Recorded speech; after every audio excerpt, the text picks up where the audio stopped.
नमस्कार. सरकारी कर्मचारी या यूट्यूब चॅनलमध्ये आपलं खूप खूप स्वागत आहे. राज्य शासकीय कर्मचाऱ्यांना मिळणार 7वा वेतन आयोगाची थकबाकी, शासन जी.आर. निर्गमित. चला तर याबाबतची सविस्तर माहिती पुढील प्रमाणे पाहूया. तत्पूर्वी चॅनलला सबस्क्राईब केलेलं नसेल तर चॅनलला सबस्क्राईब करायला विसरू नका.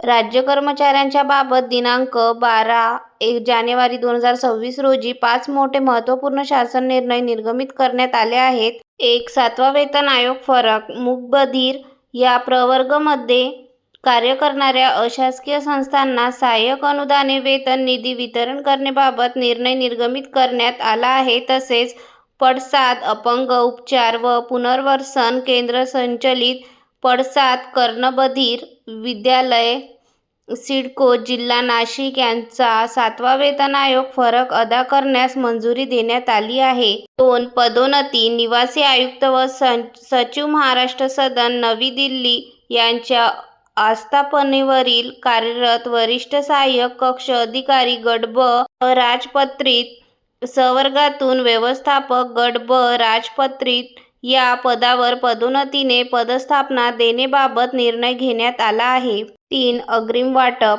विधी व न्याय विभागाच्या दिनांक 12 जानेवारी 2025 रोजीच्या निर्णयानुसार सरकारी कर्मचारी इत्यादी कर्जे, मोटार वाहन खरेदी अग्रिमे, नवीन मोटारसायकल, स्कूटर खरेदी अग्रिम वाटप इत्यादी अग्रिमे वाटप करण्याबाबत निर्णय घेण्यात आला आहे.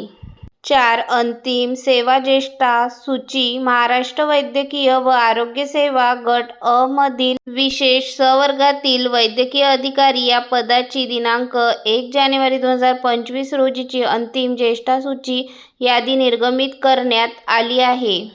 5. वेतन आयोग फरक. अंध या प्रवर्गातील कार्य करणाऱ्या अशासकीय संस्थांना सहाय्यक अनुदाने वेतन निधी वितरण करण्याबाबत अंध विद्यालय बोंदळी, तालुका किनवट, जिल्हा नांदेड यांना वितरित करण्यास मंजुरी देण्यात आली आहे. धन्यवाद.